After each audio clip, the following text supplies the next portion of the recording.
Jadi Mas Faris ngelola bisnis ini kalau ada apa apa ya, kalau ada orang kan berpikir gini loh Mas, mungkin teman Hmm. sharing juga ke teman-teman sahabat semua, kalau mau usaha itu tunggu dikasih modal atau tunggu dapat pinjaman modal dari bank dan sebagainya. Ya. Apa benar dengan hal-hal yang kayak gitu tuh?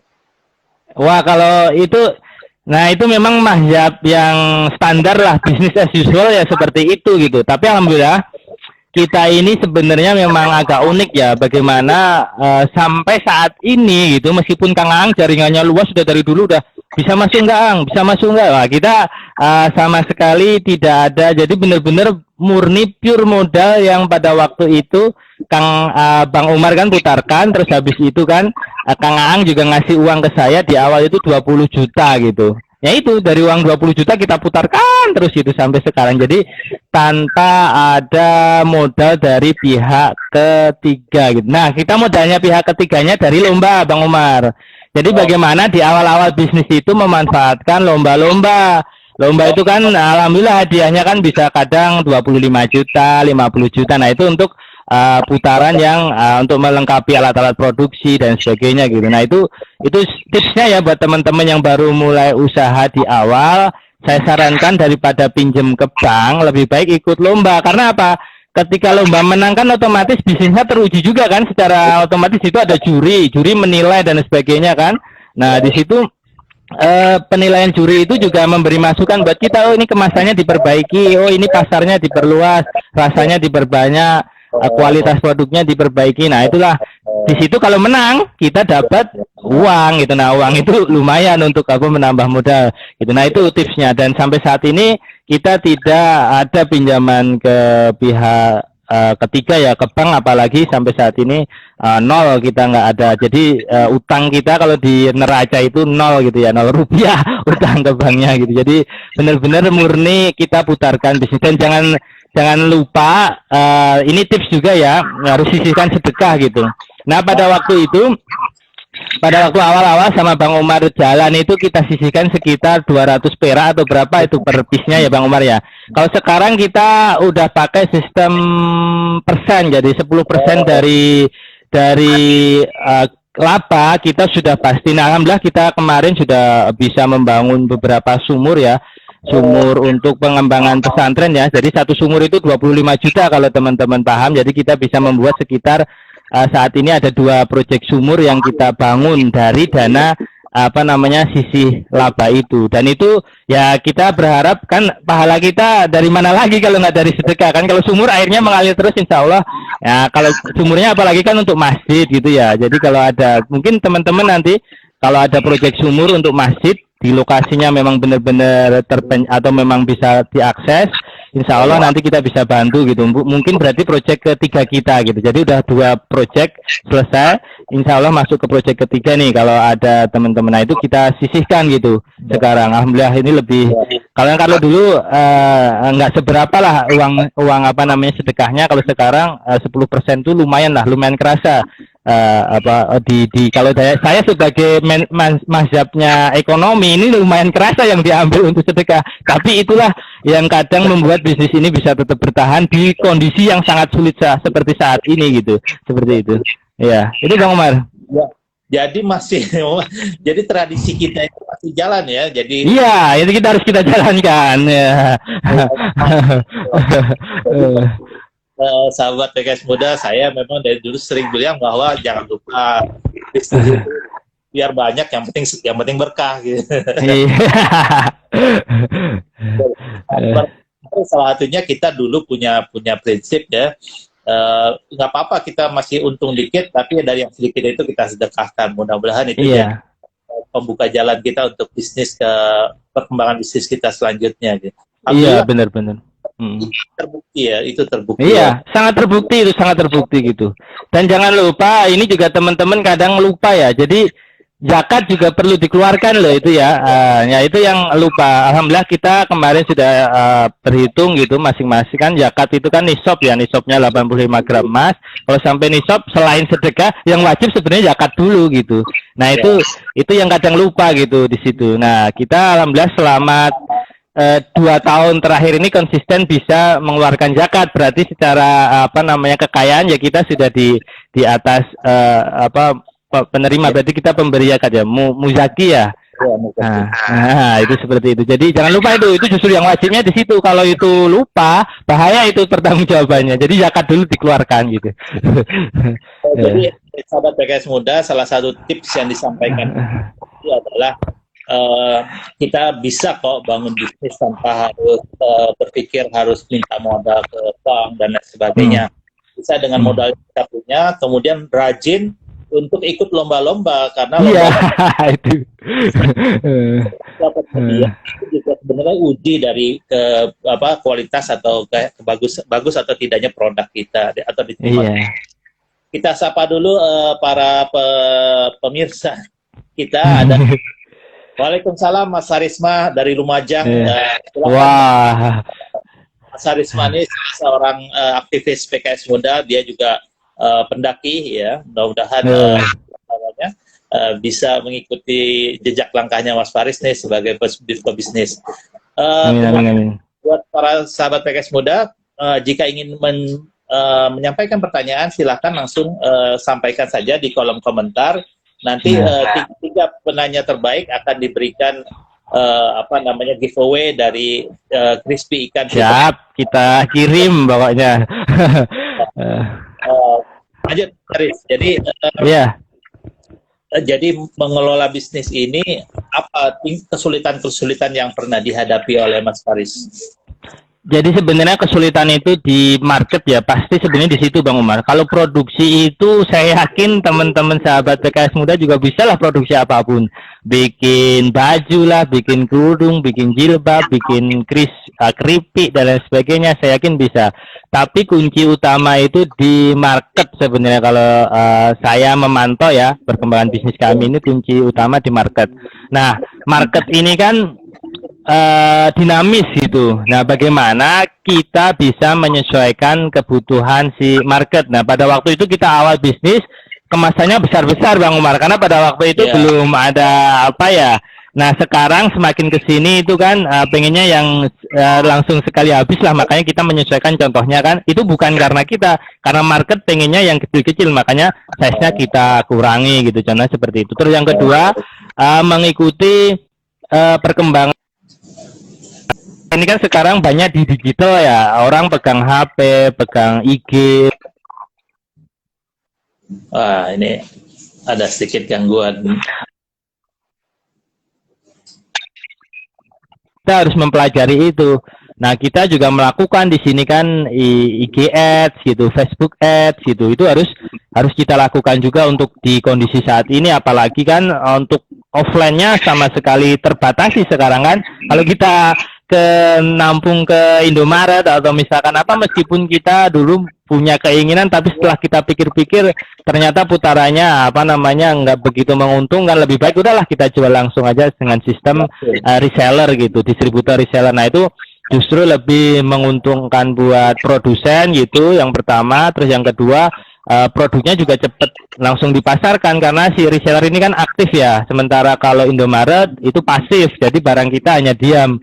Itu bedanya seperti itu. Nah, itu kunci utamanya bagaimana kita membuat market itu kita harus pahami benar gitu. Nah, untuk sampai, kalau dulu kan nggak ada riset ya, kalau sekarang sudah mulai kelihatan lah riset kita, bagaimana konten-konten yang kita keluarkan itu berhubungan dengan anak-anak dan ibu-ibu, karena yang membeli itu kan. Nah, ini sekarang aja kita udah belajar mengenai market ya. Kalau dulu ya kita hajar aja itu ke semua kalangan, tapi kuncinya bagaimana semakin kita bisa memahami market, nah disitulah daya tahan produk kita itu bisa bertahan gitu. Nah, itu seperti itu karena kalau sudah market membeli, insya Allah karena putaran bisnis ini kan dari penjualan ya. Kalau penjualannya sudah jalan, nah itu biasanya sudah akan mengalir. Nah, setelah penjualan jalan ini kan masuk uangnya.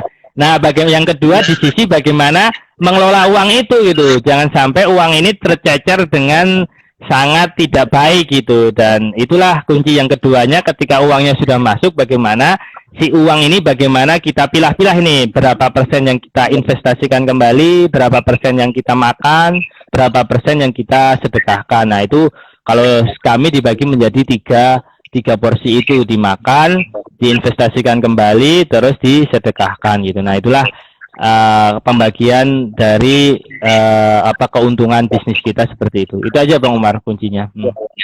Mas Faris, ada pertanyaan dari Sahzade Atarmis 21. Saya bacakan ya. Saya PKS dari Sukabumi. Sering kali bingung mau mulai buat usaha. Pertama, modal. Yang kedua, masih awam pengalaman. Sering bingung, mulai dari mana baiknya? Terima kasih. Nah, ini tadi ya. Iya, ini terima kasih Sahyade Atarmis 21 dari Sukabumi. Ya, dekat nih, bisa mampir ke Bogor. Nah, ini benar. Jadi pertama mulai buat usaha, pertama modal, yang kedua masih awam pengalaman. Nah, sebenarnya untuk mengawali bisnis ini lebih baik jualan dulu. Kalau belum bisa produksi, jualan kan sekarang sudah banyak produk-produk ya. Atau kalau enggak tetangga ada punya mangga lah, punya manggis atau apa di sana, udah jualan dulu aja. Kuncinya yang pertama sebenarnya jualan. Karena dengan berjualan itu mental kita akan terbangun gitu. Nah itu kalau saya dari situ. Jadi kalau modal nggak punya ya udah minta jadi maklar lah, minimal seperti itu. Jadi maklar aja. Saya misalkan ada produk di dekat Sukabumi apalah yang terkenal di situ, udah saya jualan dulu gitu. Kalau nggak punya modal kan gitu, saya bantu jualan boleh nggak gitu. Nah itu mental pertama seperti itu gitu. Jadi mulainya dari jualan kalau saya. Yang penting jualan dulu. Pokoknya kalau jualan sudah nanti jualan kan dapat uang. Seneng itu menikmati, uangnya ternyata dapat nih 1.000, 2.000, 10.000, 100.000. Dengan seneng, sudah mulai seneng dengan dapatnya uang ini, insya Allah nanti akan, ya saya mending jualan aja deh gitu. Misalkan kalau kerja hitung-hitungan, misalkan saya sehari dapat 100.000, jualan kadang saya satu jualan misalkan pisang raja gitu bisa untung satu sudah 100.000, beli 2 berarti 200.000. Nah itu seperti itu nanti. Pertama seperti baru, kemudian nanti mengembangkan yang lainnya. Tapi ketika skill jualannya itu sudah terasah, itu mau mengembangkan bisnis apa aja biasanya akan cenderung laku gitu. Dan alhamdulillah kan saya karena udah terasah di Crispy Ikan kan, istri saya juga buat buku gitu kan. Kalau teman-teman yang hamil bisa ini promosi sedikit, itu jurnal kehamilan. Nah itu alhamdulillah juga jalan juga, kita saat ini udah masuk ke cetakan ketiga gitu. Nah karena memang dari jualan, jadi akhirnya jualan apa aja bisa laku sebenarnya seperti itu. Nah itu Bang Umar, itu ya Sahyade Atarmis 21 ya, jangan malu untuk jualan. Nah. Jadi saya ingat Mas Faris nih, kita nostalgia aja ya. Dulu siapa ya yang ditugasin jualan di pinggir jalan dulu siapa? Iya, nah makanya itu saya tahu persis Bang Umar tuh, dan saya manfaatnya baru sekarang gitu. Oh iya bener, kalau dulu saya nggak jualan di Car Free Day, saya nggak jualan di pinggir jalan ngemper itu sama teman-teman Fajar, apa itu pakai pakaian itu nggak akan terasa skill jualannya, dan disitulah mental kita terasa beneran. Untuk public speaking, untuk apapun itu jualan itu nomor 1 lah pokoknya, pameran dan sebagainya, apalagi ketemu langsung itu. Bang Umar tahu persis. Kita di Car Free Day, Bang Umar, wah ini anak-anak udah siap-siap lapa ini diusir. Untuk Senin deket waktu itu ke ini. Tamrin. Ada 2 alumni UGM yang kita suruh jualan di pinggir jalan. Itu Faris sama Nur Agis Aulia. Iya. Jadi jangan malu untuk karena ini mungkin sharing juga ya. Karena jualan itu yang terpenting adalah menghancurkan mental blocknya dulu. Blok. Nah, itu bahasa resminya. Jadi teorinya gitu. Jadi anak-anak Mas Faris dan teman-teman kita hancurkan egonya sebagai alumni UGM itu jualan di pinggir jalan. Tapi sekarang alhamdulillah ya, bisa bermanfaat. Jadi sebenarnya mental block, jadi orang pengusaha itu mental blocknya harus kita hancurkan dulu. Jangan kalau gengsi nggak bisa jualan. Saking terharunya sampai mengeluarkan air mata. Karena benar-benar teringat pasti Bang Umar, kan kita sama sekali memorinya memang nggak akan lupa, dan itu memang akan terus saya ceritakan gitu bagaimana jualan, dan fotonya masih saya simpan Bang Umar, supaya ini loh dulu kita itu jualan di pinggir jalan gitu. Jualan ikan hias di Bogor. Terus ada lagi ini Mas Faris, satu lagi dari Randy. Ya. PKS Muda Tangerang, saya udah sering jualan, punya orang, cuman pengen buka sendiri, kendalanya dari cara bukan. Nah, bukan. Ya benar ini. Sebenarnya sama, saya sama Bang Omar itu juga bukan punya sendiri kan, produknya pada waktu itu punya Bang Omar. Saya dari kalau di tulisannya Kang Aang itu di share yang di ini dari reseller ke business owner gitu, bilangnya seperti itu ya. Kalau kita buat buku seperti itu, dari reseller ke business owner gitu. Mental yang kita bangun ya waktu itu ya. Iya, ya itu benar. Ini kan pengen buka sendiri, kendalanya dari modal. Sebenarnya saya dulu sama Bang Umar bayangkan modal itu dari orang lain gitu. Kita dapat uang 20 juta pada lebih lah. Bahkan kita kambing juga Bang Umar ya. Totalnya pada waktu itu saya hitung, karena saya persis yang hitung itu dapat 50 juta, itu bukan uang saya dan bukan uang Bang Umar, tapi uangnya orang lain pada waktu itu. Nah, kuncinya apa? Kuncinya di kepercayaan, bagaimana trust. Nah, kita membangun trust itu nggak mudah. Memang pada waktu itu saya ikutnya ke Bang Umarnya yang di trustnya, bukan Farisnya gitu. Tapi dari situ jadi orang juga akan percaya ke bawahannya juga. Jadi bagaimana trust itu kita bangun gitu. Bagaimana untuk kalau modal memang susah, dengan kita dipercaya orang, kita nggak pernah nipu gitu, kita bisnis jujur, kita hitung-hitungannya, kita tulis detail hitungan kita, yang untung sekian, yang rugi sekian, itu insya Allah itu akan dipercaya banyak orang. Dan contohnya saya sendiri juga tanpa modal, setelah dapat uang dari teman-temannya Bang Umar itu, yang kedua saya dapat uang dari Kang Aang. Bayangkan kan, ini benar-benar kalau saya tanpa modal gitu, dan saya dikasih share saham bahkan kan untuk saat ini gitu. Nah, itu yang mungkin menginspirasi teman-teman. Jadi pada waktu itu apa yang saya lakukan, yang penting konsisten aja, kita nggak pernah nipu. Kalau beli ya kita bayar gitu. Mungkin kalau ada yang beli nggak bayar itu sering gitu. Pada waktu itu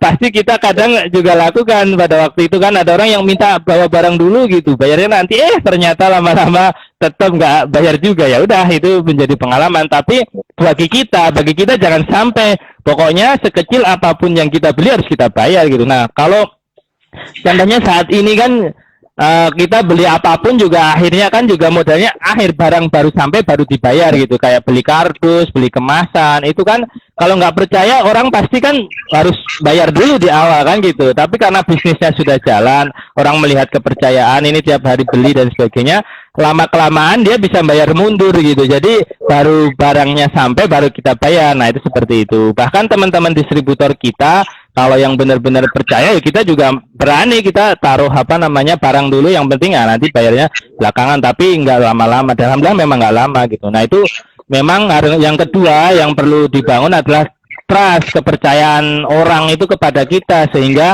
modal itu datang dengan sendirinya. Bahkan kita beberapa kali open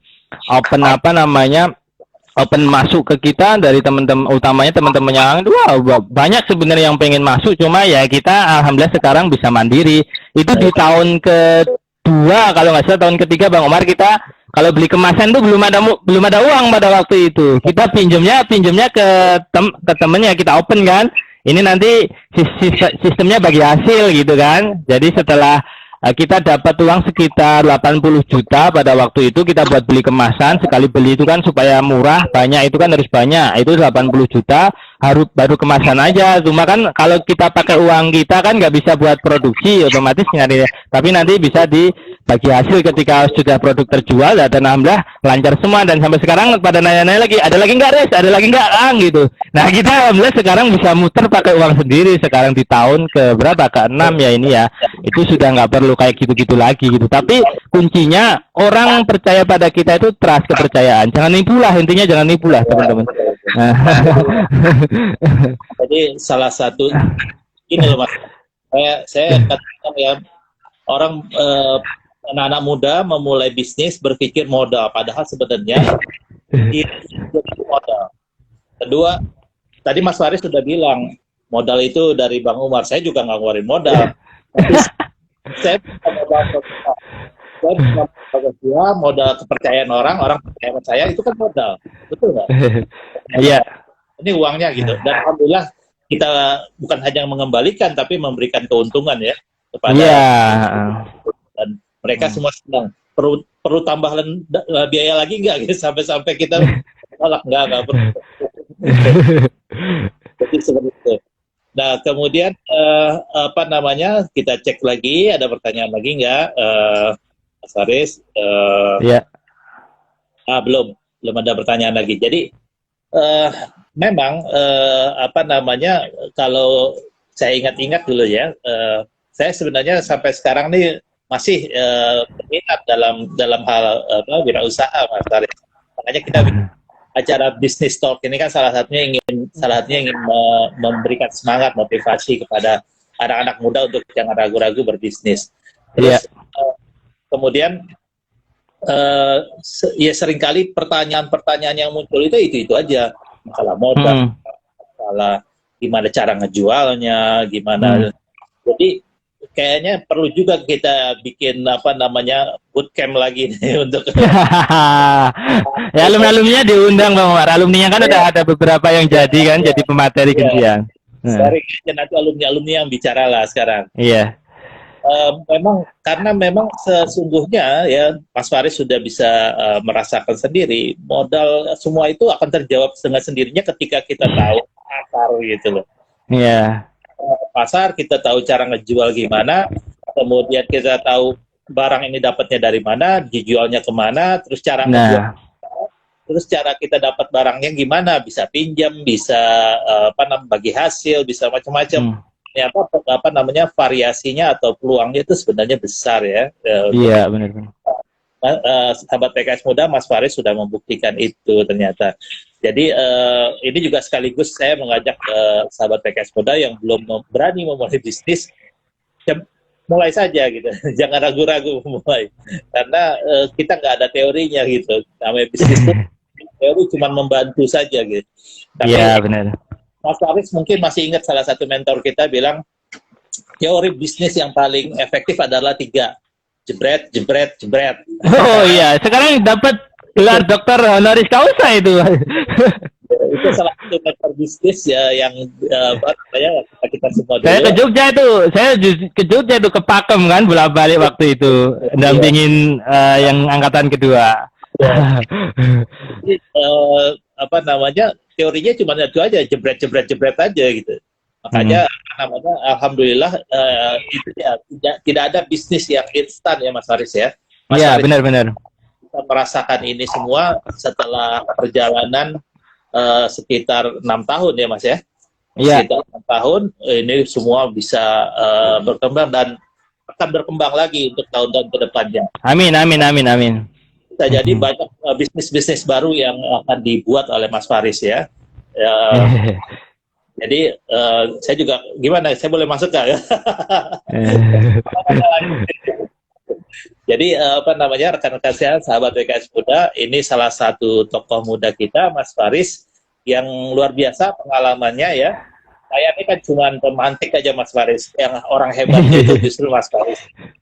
Wah, justru guru yang bagus tuh harus bisa melahirkan orang-orang yang kan guru. Kepuasan seorang guru itu kan lihat murid-muridnya sudah bisa ini kan bisa terbang lah di masing-masing apa namanya.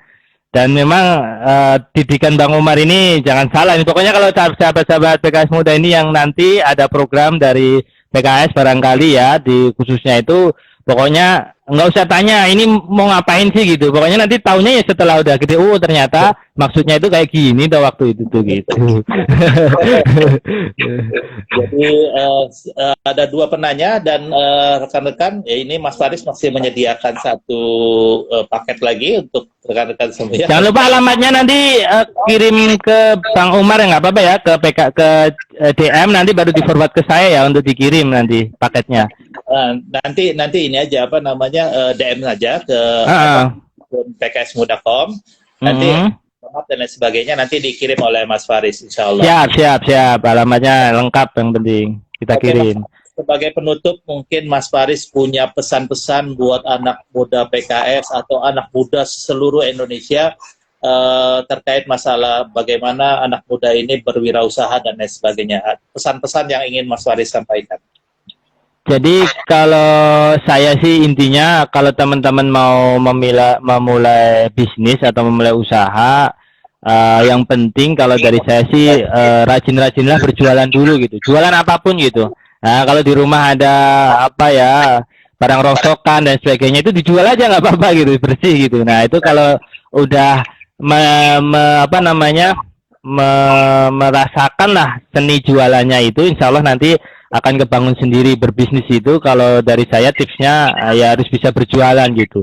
Itu aja dari saya, dan jangan lupa yang utama juga bagaimana dari hasil bisnis itu harus disisihkan ya untuk sesuatu yang bermanfaat gitu. Dan itu alhamdulillah konsisten selama 6 tahun ini kita juga tetap melakukan itu, dan itu mungkin penjagaan dari Allah ya untuk bisnis kita di masa krisis ini masih bisa bertahan kita, dan kita masih bisa mempertahankan karyawan, nggak ada yang di PHK. Alhamdulillah. Jadi apa namanya, meskipun kondisi lagi pandemi dan ini benar-benar lagi resesi dan krisis, ini ekonomi merukat gitu katanya. Seperti itu. Tapi kita dari kami di bisnis kami, alhamdulillah doa dari mungkin doa-doa dari anak-anak yatim yang kita sedekahi, atau mungkin dari jamaah-jamaah masjid yang sumurnya kita bangun gitu, sehingga kita bisa bertahan sampai saat ini gitu. Itu saja Bang Umar, terima kasih atas undangannya. Saya sangat senang sekali, dan ini nostalgia lah, semacam kayak nostalgia perjuangan 6 tahun yang lalu bersama Bang Umar, dan kita bisa bertemu lagi di sesi yang nanti kedepannya lebih bagus lagi. Terima kasih Bang Umar. Sahabat PKS Muda di mana saja. Jadi inilah apa namanya pertemuan kita kali ini bersama Mas Faris, dan begitu banyak pengalaman-pengalaman Mas Faris yang bisa di-share ke kita. Kalau rekan-rekan mau sharing lagi, bisa langsung japri aja Mas Faris lewat DM, ada di. Ya bisa, insya Allah. Ya, bisa di DM aja langsung. Kalau mau ikut bisnis Mas Faris juga boleh, sangat terbuka, silakan untuk berjualan bersama Mas Faris di sini. Yang terpenting adalah dari pertemuan ini saya berharap kita semua bisa mengambil pelajaran, dan satu lagi tidak ragu-ragu lagi untuk terjun dalam bisnis, karena bisnis itu adalah salah satu dari sekian banyak ya pintu-pintu rezeki yang Allah berikan kepada kita. Dan kalau dibilang krisis dan lain sebagainya, ternyata tips dari Mas Faris adalah dia sudah investasi sebelum krisis itu terjadi, yaitu dengan sedekah. Sedekah ini alhamdulillah telah menyelamatkan bisnis dari krisis dan persoalan-persoalan yang dihadapi. Jadi jangan takut kita menyisihkan rezeki kita untuk sedekah, karena itu insya Allah di kemudian hari akan menyelamatkan kita, menyelamatkan bisnis kita. Mas Faris, amin. Ya. Hadirannya saya bersyukur bisa bertemu di forum ini, dan para sahabat PKS Muda juga ngucapin banyak terima kasih sama Mas Faris yang udah bisa hadir, dan bagi para pemenang giveaway insya Allah nanti kita akan DM setelah acara ini berlanjut. Siap. Terima kasih banyak para sahabat PKS Muda. Mas Faris, kita sudahi pertemuan kita ini, insya Allah kita bertemu beberapa forum-forum lain insya Allah untuk sharing-sharing. Salam untuk keluarga, salam untuk Mas Ah juga, ya. Siap, disalamkan. Mudah-mudahan ini bisa menular kepada yang lainnya untuk segera bisa membuka usahanya sendiri. Terima kasih banyak para sahabat PKS Muda yang sudah hadir dalam pertemuan ini. Kita akhiri pertemuan kita ini dengan membaca Alhamdulillahirabbil alamin. Assalamualaikum warahmatullahi wabarakatuh.